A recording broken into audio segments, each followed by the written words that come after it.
obviously we're only a few days away from your massive fight here at Madison Square Garden. So now that fight camp is behind you, the hard part's behind you, just weight cut and media. What are the emotions now? Honestly, I mean, I feel really good. I had a really great camp. My body feels really good. My weight's good. So I'm honestly just really happy right now and can't wait to fight. Was MSG ever a goal for you specifically, or was it just they asked you to fight at Madison Square Garden and that's what got you excited? Oh no, MSG has definitely been a goal for a very long time. I trained at Henzo Gracie's in NYC, literally across the street from MSG for years. So I used to pass it every time taking the train, and I was like, oh, I can't wait till I can fight there one day. So after my first UFC fight, I already started calling out for it. And obviously looking at Molly, she's become one of the more popular fighters, not just in the women's divisions, but just in MMA as a whole. The Rock is tweeting about her, Drake's giving her Rolexes and everything. So when her name came across, did it kind of motivate you more, considering like you can steal all this hype that Molly has behind her? Yeah, I mean, I didn't really care who I fought. To be honest, I just wanted to fight at MSG, and fighting a big name like Molly is obviously great for me and my career, and it's a super winnable fight for me, so it was perfect.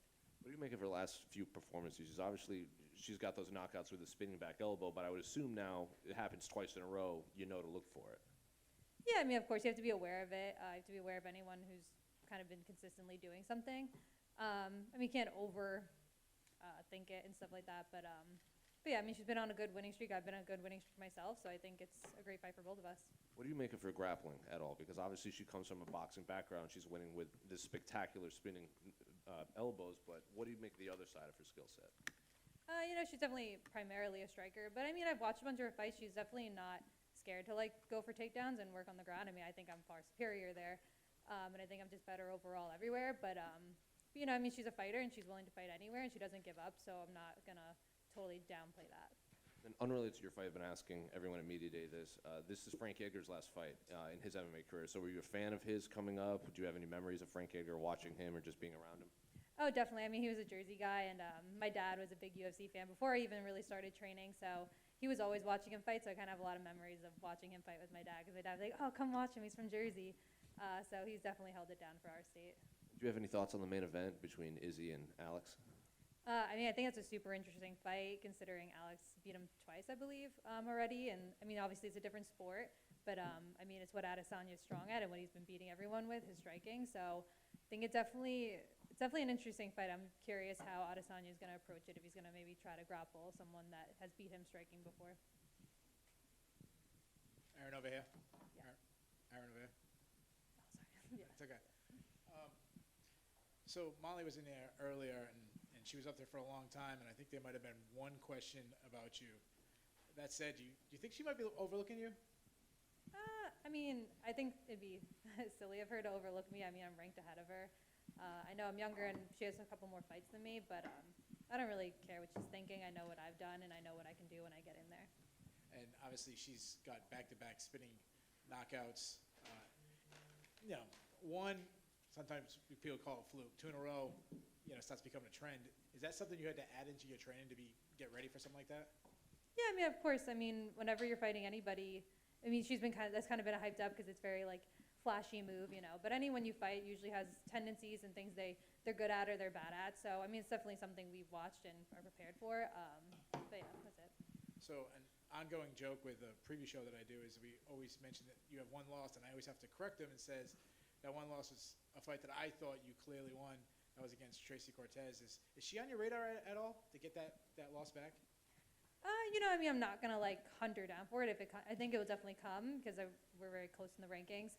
And I mean, it was a close fight. I feel like honestly after that loss, I got a lot better. So I'm kind of thankful that I didn't get that split. I think I wouldn't be as good as I am now, and I wouldn't be sitting here. So I think it's something that will come again, and I'll definitely win that fight when it comes. And I know you said you're in no rush to fight for the title one day, but I mean, there's got to be some kind of radar. Like, how far away do you think you are to something like that? I mean, as long as I keep the winning streak that I plan on keeping, maybe 2-3 years. It depends. Depends on the fights, what fights I can take, what happens. But I know it's something that's going to be in relatively near future. Thank you. Erin over here on the right. Yeah. So obviously, you are ahead of her in the rankings. You're ahead of Molly in the rankings, but she does have a bigger profile here. So there's something you can kind of get out of this fight. What do you see the stakes of this fight being? I feel like the next fight is always the most important fight in my mind. I don't really blow up individual fights more than others, because you need to always put 100% of your focus into your training and everything that goes into preparing for a fight. So obviously, yeah, this is a big one, but so is every fight in my head. A lot of people still look at you as, like a top prospect, but I mean, do you see yourself as a prospect anymore, or are you kind of shedding that label maybe in your own head? I try not to let any of those labels really like bother me in any sense. I know how good I am, and I know can be the best in the world. I just kind of keep focusing on each fight ahead. I don't really worry about all the labels that are put on me. If you do keep winning, I mean, realistically, you may get to the title sooner than 2-3 years away. You're not that far off of getting into that range. Are you comfortable with getting to that opportunity sooner, or would you prefer it maybe slow the train a little? I haven't really thought about it too much, to be honest. I kind of just take it fight by fight, and I know when that title shot comes, I'll be ready for it, whether it's sooner or later. And then last question here. So obviously you're coming from Jersey. Are you staying at home, or are you staying in here? The last couple of days I've been staying home because I only live like 40 minutes away. So it's easy. I can train at all my gyms, have all my training partners, so that's been really nice. I'm probably going to stay tomorrow, though, so I can cut weight in the morning. Okay, so will you stay here through the fight? Yeah, I think tomorrow, Thursday, like night, I'm probably going to come, and I'll stay till after the fight.